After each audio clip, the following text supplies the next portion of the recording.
लखनऊ से ये बड़ी खबर आ रही है। प्रदेश में फिर मंत्रिमंडल विस्तार की चर्चा तेज हो गई है। इसी महीने के आखिर तक मंत्रिमंडल विस्तार की चर्चा है। बड़ी खबर लखनऊ से आपको बता रहे हैं, प्रदेश में फिर मंत्रिमंडल विस्तार की चर्चा तेज हो गई है। इसी महीने के आखिर तक मंत्रिमंडल विस्तार की चर्चा है। भाजपा प्रदेश अध्यक्ष स्वतंत्र देव सिंह और महामंत्री संगठन सुनील बंसल पहुंचे हैं दिल्ली। सरकार की छवि खराब करने वाले मंत्रियों पर गाज गिरने की भी चर्चा है। बड़ी खबर आपको बता रहे हैं, दिल्ली में विधान परिषद के 4 सदस्यों के मनोनयन पर भी चर्चा होगी। तो ये बहुत बड़ी खबर आपको दे रहे हैं।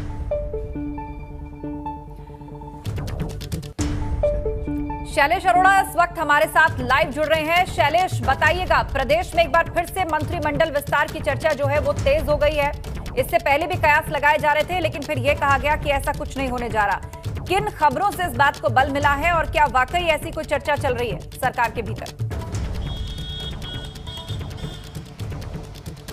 देखिए, इससे पहले भी एक बार चर्चा उठी थी कि प्रदेश में मंत्रिमंडल का विस्तार होगा, मंत्रिमंडल में फेरबदल होगा, लेकिन उस समय ऐसा कुछ भी नहीं हुआ। लेकिन एक बार फिर से ये चर्चा जो है वो तेज़ हो गई है। देखिए, हाल ही में अभी 2 दिन की संघ की बैठक हुई थी लखनऊ में, अगर बात करें, जिसमें सरकारवा दत्तात्रेय होसबोले भी शामिल हुए, सह सरकारवा भी यहाँ पर शामिल हुए और उसके बाद में लंबी बैठक यहाँ पर चली थी। सरकार के कामकाज को लेकर भी उस बैठक में चर्चा हुई थी। इसी बीच अगर बात करें तो देखिए, सोमवार को जो भाजपा के प्रदेश अध्यक्ष हैं स्वतंत्र देव सिंह, महामंत्री संगठन सुनील बंसल, ये दिल्ली पहुँच चुके हैं और अब चर्चा ये है कि प्रदेश में जल्द ही मंत्रिमंडल का विस्तार हो सकता है। लगभग 4 से 6 मंत्रियों के शामिल होने की संभावना जताई जा रही है, चर्चा है। बहरहाल देखना ये होगा कि इस बार जो ये चर्चा है, जो संभावना है, वो कितनी प्रबल साबित होती है, क्योंकि इससे पहले भी इस तरह की चर्चाएं उठी, लेकिन वो सामने नहीं आ पाई। इस तरह का ऐसा कुछ भी नहीं हुआ जो चर्चा थी, लेकिन इस बार काफ़ी प्रबल संभावनाएं मानी जा रही हैं। देखना होगा, आज से कल तक देखिए तस्वीर जो है वो भी पूरी तरह से साफ हो जाएगी और ये माना जा रहा है कि अगर मंत्रिमंडल विस्तार होता है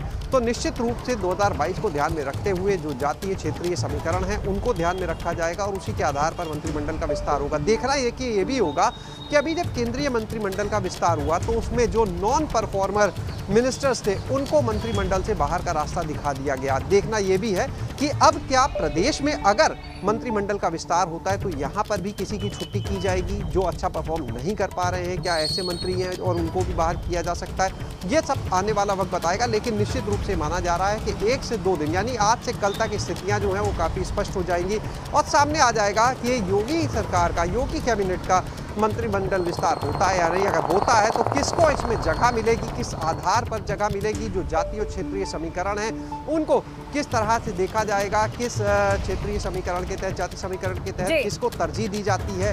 पर अगर हम बात करें परफॉर्मेंस को लेकर तो कौन से ऐसे मंत्री हैं जिनके ऊपर गाज गिर सकती है, जिन्हें बाहर का रास्ता बिल्कुल, चर्चाएं कई तरह की है। चर्चाएं ये भी कि कुछ नॉन परफॉर्मर्स की छुट्टी हो सकती है और चर्चाएं ये भी कि विधानसभा चुनाव को ध्यान में रखते हुए क्षेत्रीय और जातीय समीकरणों का ख्याल रखते हुए किन नामों को अब शामिल किया जाता है।